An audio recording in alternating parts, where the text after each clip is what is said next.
Hello friends, NR competitive classes में आपका हार्दिक स्वागत है। आज मैं सीटेट ईवीएस के इम्पॉर्टेंट टॉपिक को लेकर आया हूँ, कीट मतलब इंसेक्ट। क्योंकि मधुमक्खी, केंचुआ, ततैया, दीमक, चींटी से संबंधित इम्पॉर्टेंट क्वेश्चन सीटेट हर सेट में या हर पार्ट में एक या दो क्वेश्चन 100% पूछता है। ऐसा कोई शिफ्ट नहीं जिसमें कीट से संबंधित एक क्वेश्चन ना पूछा जाता हो, इसलिए मैं ये क्वेश्चन लेकर आया हूँ। तो आइए एक करके क्वेश्चन को देखते हैं। चींटी सूंघ सूंघ कर एक दूसरे के पीछे चलती है। मतलब जो चींटियाँ चलती हैं तो क्या है, एक दूसरे के सूंघ सूंघ कर एक लाइन बनाकर चलती हैं। आपने देखा हो जब भी चींटियाँ चलती हैं तो हमेशा लाइन बनाकर ही चलती हैं, क्योंकि वो एक दूसरे को सूंघ सूंघ कर चलती हैं। सभी चींटियों का काम बटा होता है। रानी चींटी अंडे देती है। सभी जो चींटियाँ होती हैं, सभी चींटियों का काम क्या होता है, बटा होता है। तो जो रानी चींटी होती है वो क्या करती है, अंडे देती है। और नेक्स्ट पॉइंट देख लेते हैं। चींटियों से जो भी संबंधित क्वेश्चन है वो मैं सारे आपको अच्छे से बताऊंगा। तो नेक्स्ट पॉइंट देख लेते हैं, चींटियों का क्या है। सिपाही चींटी बिल का ध्यान रखती है। जो सिपाही चींटी होती है वो क्या, बिल का ध्यान रखती है। और मजदूर जो चींटियाँ होती हैं वो बिल तक भोजन ढूंढ कर लाती हैं। मतलब जो बिल के पास रहती हैं वो क्या होती, सिपाही चींटियाँ होती हैं। और जो मजदूर चिड़ियाँ होती हैं वो क्या होती हैं, बिल तक भोजन ढूंढ कर लाती हैं। तो जो भोजन ढूंढ कर लाती हैं वो क्या होती हैं, मजदूर चिड़ियाँ होती हैं। आइए नेक्स्ट पॉइंट देख लेते हैं, चींटियों से संबंधी एक क्वेश्चन 100% पूछा जाता है। तो इसीलिए मैं ये टॉपिक लेकर आया हूँ। आइए नेक्स्ट पॉइंट देख लेते हैं, चींटियों से क्या है। अब देख लेते हैं मधुमक्खी। चींटियों से यही क्वेश्चन दे कि कौन सी सिपाही मक्खी होती है, कौन सी मजदूर चींटी होती है और कौन से अंडे देती है। तो ये संबंधी मैंने क्वेश्चन बता दिया। अब मधुमक्खी से देख लेते हैं। चींटी के वो लीची के फूल मधुमक्खियों को बहुत लुभाते हैं। जहाँ लीची के फूल होते हैं वो मधुमक्खियों को बहुत लुभाते हैं। ये फरवरी माह में खिलते हैं। मतलब लीची के जो फूल होते हैं वो क्या, फरवरी माह में खिलते हैं। अक्टूबर से दिसंबर तक का समय मधुमक्खी अंडे देने का होता है। ये क्वेश्चन पूछा जाता है कि मधुमक्खी अंडे किस समय देती है। तो अक्टूबर से दिसंबर तक का समय क्या होता है, मधुमक्खी अंडे देने का होता है। और मधुमक्खी पालने का उचित समय कौन सा होता है, मधुमक्खी पालन का तो क्या होता है, यही समय होता है। अक्टूबर से दिसंबर तक का समय क्या होता है, मधुमक्खी पालन के लिए उचित होता है। ये क्वेश्चन भी पूछा गया कि किस समय मधुमक्खी पालन का समय होता है, उचित होता है, और अंडे देने का समय कौन सा होता है। तो ये संबंधी मधुमक्खी से संबंधी इंपॉर्टेंट क्वेश्चन है। अच्छे से इन क्वेश्चनों को अच्छे क्या रट लीजिए, कापी बनाकर नोट कर लीजिए। तो अक्टूबर माह में मधुमक्खी अंडे देती है। और मधुमक्खी पालन का जो उचित समय होता है वो भी क्या होता है, अक्टूबर से दिसंबर तक का ही समय होता है। इसका मतलब जो सर्दियां हल्की पड़ती हैं तो क्या होता, मधुमक्खी उड़ नहीं पाती, इसलिए क्या वो समय पालने या पालन वाला समय उचित होता है।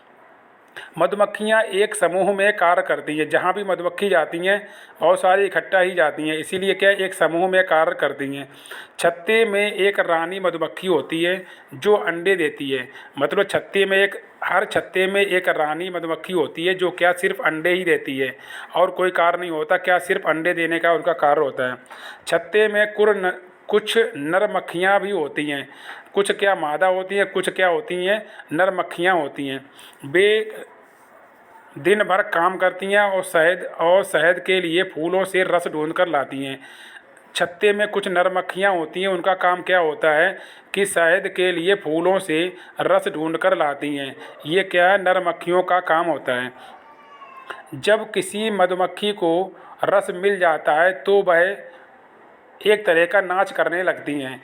मतलब एक तरह का नाच करने लगती हैं, तो उससे दूसरी मधुमक्खी को पता चल जाता है कि रस कहाँ है या कहाँ पर है। तो वो क्या हो, देखती रहती है, तुरंत क्या उसी जहाँ पर रस मिल जाता है वहीं पर क्या आ जाती है। क्योंकि वो इस तरह का नाच करने लगती है तो दूसरी मधुमक्खी इसको क्या जान लेती है कि हाँ यहाँ पर क्या है, रस मिल गया है। तो ये क्या बहुत इंपॉर्टेंट पॉइंट है। सारे इसी तरह के क्वेश्चन पूछे जाते हैं कोटेशन में, एक एक करके दो दो करके ऑप्शन में दे देता है, फिर पूछता है इनमें से कौन सा सही है कौन सा गलत है। ऐसे करके क्वेश्चन बहुत पूछे जाते हैं। तो इसीलिए मैं सारे कीट पर जो भी क्वेश्चन है वो अच्छे से आपको बता रहा हूँ। नेक्स्ट क्वेश्चन दिया गया है, मधुमक्खी से ही संबंधित है। काम करने वाली मक्खियाँ रस से शहद बनाती हैं। जो काम करने वाली मक्खियाँ होती हैं वो रस से क्या शहद बनाती हैं। अगर छत्ते में शहद नहीं होगा तो सारी मधुमक्खियाँ क्या भूखी रह जाती हैं। इसलिए जो काम करने वाली मधुमक्खियाँ होती हैं वो रस को क्या शहद बना देती हैं। नर मक्खियाँ छत्ते के लिए कुछ ज़्यादा काम नहीं करती हैं।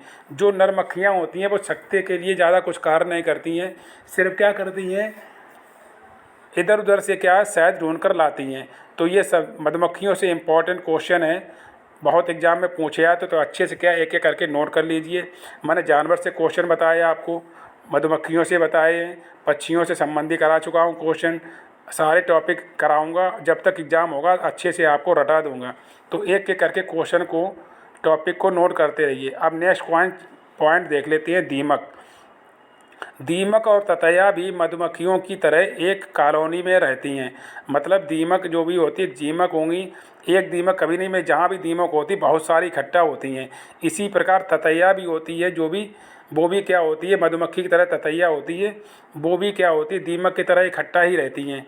दीमक जिस लकड़ी में लग जाती है वो लकड़ी क्या कर देती है, ख़त्म कर देती है, क्या तुरंत मिट्टी बना देती है। तो दीमक और ततैया क्या होती हैं, मधुमक्खी की तरह ही क्या कार्य करती हैं। ये भी क्वेश्चन बहुत पूछा जाता है कि दीमक ततैया किसकी तरह कार्य करती हैं। एक कॉलोनी में रहती, कॉलोनी मतलब समूह, कॉलोनी को समूह कहते हैं, कॉलोनी में रहती हैं या समूह में रहती हैं। नेक्स्ट क्वेश्चन दिया गया मच्छर से संबंधित है। मच्छर हमारे पैरों के तलवे की गंध और हमारे शरीर की गर्मी से हमें ढूंढ लेते हैं। मतलब जब आप सो रहे होते हैं तो मच्छर क्या हो, तुरंत एकदम आ जाता है। वो क्या होता है कि शरीर में जो गर्मी होती है हमारे, या पसीने की बदबू आती है, पैरों के तलवों से आती है या शरीर की क्या आती है, गर्मी से आती है, जो बदबू आती है उसी से मच्छर तुरंत ढूंढ लेता है कि व्यक्ति कहाँ पर लेटा है। तो अपने लोगों को लगता है कि मच्छर एकदम कान के पास आ जाता है, बहुत दिक्कत करता है। तो क्या होता है, हमारे शरीर की गर्मी से और हमारे पैरों के तलवों की गंध से क्या मच्छर हमको ढूंढ लेता है। ये भी क्वेश्चन बहुत बार पूछा जाता है कि मच्छर किसके द्वारा मनुष्य को ढूंढ लेता है। तो क्या, पैरों की गंध से और शरीर की गर्मी से। नेक्स्ट क्वेश्चन दिया गया केंचुआ। केंचुआ ज़मीन में छेद बनाकर रहता है। केंचुआ है ज़मीन में छेद बनाकर रहता है और क्या करता है, अपने मल के द्वारा मिट्टी खाता है और मल के द्वारा मिट्टी निकालता है, जिससे क्या ज़मीन क्या पोली और मुलायम हो जाती, खोखली और मुलायम हो जाती है। ये क्या किसानों के लिए बहुत उपजाऊ हो जाती है। जो मुलायम और खोखली ज़मीन हो जाती है वो केंचुआ की वजह से होती है, जिससे किसान को बहुत ज़मीन जो होती है बहुत उपजाऊ होती है और किसानों को बहुत फ़ायदा भी मिलता है। इसीलिए केंचुआ को किसानों का मित्र कहा जाता है। जिस ज़मीन पर केंचुआ नहीं होंगे तो वो ज़मीन क्या ठोस हो जाती है, वो खेती के लिए बेकार हो जाती है। इसीलिए केंचुआ किसानों का मित्र कहा जाता है, क्योंकि वो ज़मीन को खोखली और पोली करता रहता है। नेक्स्ट क्वेश्चन दिया गया है, यदि आपने मेरे चैनल को सब्सक्राइब नहीं किया तो सब्सक्राइब अवश्य कर लें और चैनल के साथ बने रहें, जिससे मैं आपकी सीटेट की ईपीएस पूरी अच्छे से कंप्लीट करा दूंगा और मैथ भी मैं आपको कराऊंगा। नेक्स्ट क्वेश्चन देख लेते हैं, मच्छरों से फैलने वाले रोग। मच्छरों से कौन कौन सा रोग फैलता है, डेंगू फैलता है, मलेरिया और चिकनगुनिया। ये क्या मच्छरों से फैलने वाला रोग है। अच्छा, किसने बताया है कि मलेरिया मच्छर से फैलता है, इसका आंसर आप कमेंट बॉक्स में दीजिए कि किसने बताया है कि मच्छर जो मलेरिया है किसके द्वारा, मलेरिया जो फैलता है वो मच्छर के द्वारा फैलता है, ये किसने बताया है। तो मिलते हैं नेक्स्ट वीडियो में नए टॉपिक के साथ। तब तक के लिए जय हिंद और मेरे चैनल के साथ बने रहिए और इस आंसर का आप कमेंट बॉक्स में इसका आंसर दीजिए। जय हिंद।